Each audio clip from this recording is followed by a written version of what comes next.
Hola, buenos días, buenas tardes, buenas noches. Bienvenidos a esta nueva sesión del curso de Introducción a los Estudios Mitológicos. Nos encontramos en el apartado 1.2. En esta ocasión abordaremos el concepto de mito.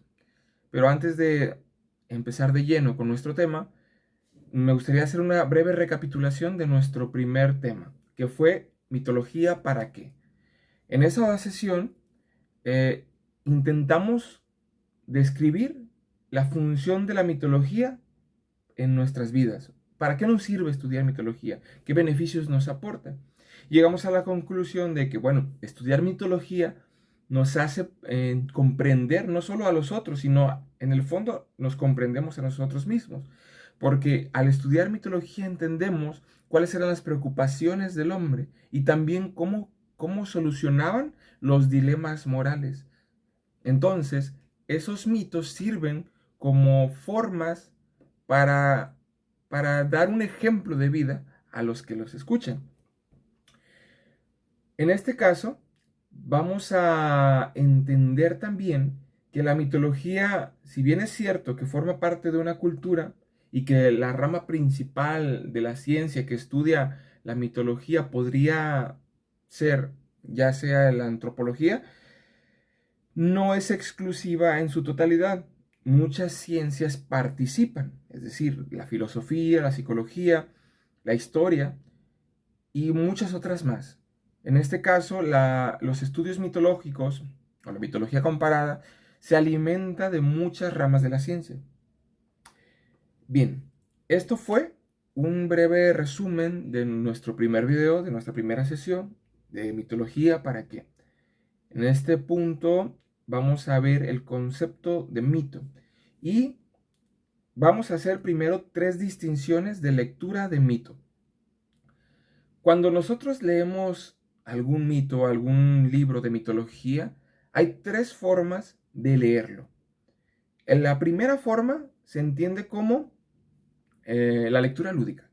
Es decir, tomamos un libro, lo hojeamos, le pasamos sus páginas, comprendemos el tema, entendemos de qué se trata, de qué nos está hablando y cerramos el libro, lo dejamos en el estante y nos vamos exactamente igual, a lo mejor con un poco más de conocimiento, pero no hay una transformación en nosotros, no hay algo profundo que hayamos recolectado de ese mito, porque lo estamos haciendo como una forma de pasar el rato, de divertirnos, de aportar un poco de cultura quizá a nuestra, a nuestro acervo, a nuestro bagaje, pero no hay algo significativo que cambie.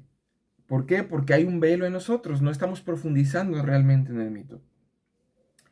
El segundo tipo de lectura de mito o de mitología es la lectura que llamaremos analítica. Y esta lectura es la que se hace en los estudios de mitología o en la mitología comparada.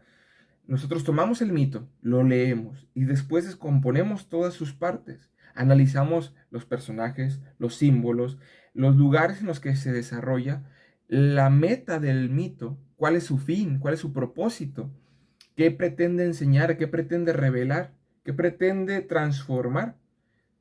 Esa lectura se hace de manera analítica y de manera crítica, comparando con otros mitos también. Es decir, ¿cuántos mitos de la creación podemos encontrar? Bueno, podemos encontrar muchos, pero ¿cuántos se parecen mucho entre sí? Y de esos que se parecen entre sí, ¿cuáles son las partes o los símbolos que coinciden? ¿Y por qué coinciden? Y si encontramos el por qué coinciden, entonces encontramos lo que veíamos en la sesión pasada, lo que es el arquetipo. ¿Sí? El arquetipo aparece cuando se repite constantemente en una sociedad y en otra. Y en los mitos y en la mitología se repite muchísimas veces. Bien, la tercera forma de leer un mito, la forma de lectura, es una forma que no es accesible para nosotros, salvo que pertenezcamos a la cultura y a la sociedad que mantiene vivo el mito. Porque para este tipo de lectura necesitamos primeramente una sociedad que se jacte de tener un mito vivo. Si el mito no está vivo, no puede darse esta tercera forma de lectura.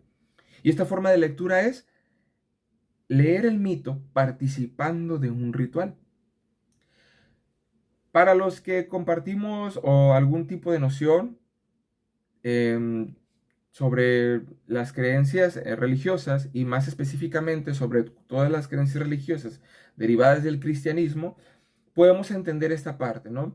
Ya sea en una religión o en otra que conozcamos, hay un acto ritual al que asistimos y que leemos el mito, y el mito no significa mentira, pero vamos a abordarlo más adelante, leemos ese mito y participamos al mismo tiempo de un ritual que lo acompaña. La idea de ese ritual es dar vida al mito que transforme a su vez a los participantes del ritual. Es decir, uno asiste a una capilla, a una iglesia, a una sinagoga, o lo que sea, para ir y probar de ese mito, de ese acto ritual que hace presente el mito, y cuando regresa no espera volver igual. Hay un acto transformador en el ritual y el mito. La unión de ese ritual y de ese mito, pues, hace lo que hoy conocemos como una religión, ¿no? Tiene que haber un mito y tiene que haber un ritual. Y hay una acción transformadora en la unión de esos dos. Y no se puede volver igual. Las sociedades primitivas leían sus mitos acompañados de un ritual. No se puede leer el mito en esta tercera forma de lectura como si fuese un cuento, como si fuese una historia, como si fuese una fantasía, una ficción. Se lee el mito como algo incluso más real que el hecho histórico, ¿sí? Como un acontecimiento más real que un acontecimiento histórico, más real incluso que la realidad misma. Bien, ahora vamos a tratar de construir lo que es el mito, el concepto de mito. Y vamos a tomar diferentes referencias. No podemos decir que vayamos a lograr construir el concepto de mito infalible y definitivo, porque eso no es posible, como lo veremos más adelante. Pero vamos a tratar de darle unos tintes y rescatar las características principales. La RAE nos dice que el mito es una narración maravillosa situada fuera del tiempo histórico y protagonizada por personajes de carácter divino o heroico. Aquí ya tenemos varios elementos. Para empezar, no pertenece al tiempo histórico, es decir, no es un hecho, un acontecimiento histórico. Pasó en algún momento, pero no pasó en el tiempo del ser humano o del hombre, sino que pasó en un momento en el que de alguna u otra manera sigue aconteciendo. Por ejemplo, tomemos una celebración sagrada, ¿no? Como el acto, no sé, por ejemplo, se me ocurre, de, de tomar participación en el acto del Via Crucis, ¿no? Ese acto de la muerte de Jesucristo es un ejemplo que tenemos nosotros más presente. Bueno, aunque no se considera como mito porque para nosotros no es un mito como tal, sí lo consideramos un acto que está situado fuera del tiempo histórico porque cada que lo rememoramos y cada que lo traemos al presente cobra vida y cobra sentido y es algo que se reactualiza constantemente. Los actos rituales reactualizan constantemente el mito y lo vuelven presente, se vuelve aquí en el momento, en el ahora. Eso es el mito. Por eso está situado fuera del tiempo histórico, porque no sabemos cuándo sucedió específicamente, pero además sabemos que puede volver a suceder, puede volver a traerse el presente, ¿sí? Puede volver con esa misma fuerza con la que se originó. Y además tiene que tener dos elementos muy importantes y casi uno de ellos es, por definición del mito, no puede ser excluido. Tiene que tener un carácter divino. Un mito no puede ser un relato como si se contara una historia, un acontecimiento de una guerra que aconteció. Eso no es un mito, eso es una historia. Tampoco puede ser el hecho de que, como las fábulas, hablan los animales y te enseñan una moraleja. Eso no tiene nada de divino. El mito contiene en sí un carácter divino. No necesita ser el foco principal, pero tiene que estar alimentado de algo divino, porque si no, no es mito. Se rompe su estructura. No puede llamarse mito. Eh, Y como decíamos antes, solemos relacionar la palabra mito con un acontecimiento no verídico, un engaño o un rumor infundado. Pero para el hombre primitivo el mito era incluso más real que el mundo mismo. Esta connotación que le damos al mito en la actualidad, pues no es la connotación de origen, no es la intención. El mito siempre ha sido un relato, una historia que se cuenta, pero que era más verídica que incluso el mundo real. El mito revela las cosas, cómo llegó esta planta, esta herramienta, este cultivo, quién nos enseñó a alimentar a los animales y a criarlos, ¿sí? ¿Qué es el sol? ¿Qué es la luna? ¿Quién las formó? ¿Quién formó el océano? Y por supuesto, ¿quién nos formó a nosotros, al hombre? Cada cultura distinta posee mitos que explican el porqué de las cosas. Pero entre ellas hay similitudes. Y eso es a lo que llamamos el arquetipo, ¿sí? Ahora, podemos decir que el mito es la irrupción de lo sagrado en la tierra, ¿sí? A esta irrupción de lo sagrado en la tierra, a esta aparición de lo divino en el mundo normal, en el mundo material, se le conoce como hierofanía, tema que abordaremos más adelante a mayor profundidad. Voy a citar unas palabras de el gran erudito Mircea Eliade y dice así: y es la irrupción de lo sagrado en el mundo referido por el mito lo que realmente fundamenta el mundo. Todo mito muestra cómo ha venido a la existencia una realidad, sea esta la realidad total, el cosmos, o tan solo un fragmento de ella, una isla, una especie vegetal, una institución humana. Al narrar cómo han venido las cosas a la existencia, se les da una explicación y se responde indirectamente a otra pregunta: ¿por qué han venido a la existencia?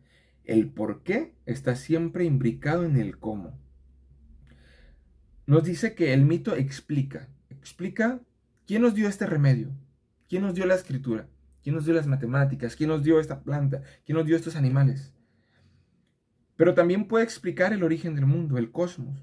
Ya sea que el mito lo explique todo o que solamente explique una parte de nuestra sociedad, el mito puede dar un sentido y una explicación a las cosas. Por otra parte, se suele decir que un mito es la mitad de un todo y es la otra mitad la que lo complementa, el acto ritual. Muchos escritores, muchos estudiosos de estos temas de mitología coinciden en que el mito solamente es una parte, una pieza de dos: mito y ritual. Sin embargo, esto es un tema de debate actualmente porque eh, hay opiniones que no concuerdan con esta acepción. Por citar, por ejemplo, a Geoffrey Stephen Kirk, en su libro El mito, él nos dice: no existe una sola definición de mito, una forma platónica de mito, a la cual deba moldarse cualquiera de los casos que se pueden presentar.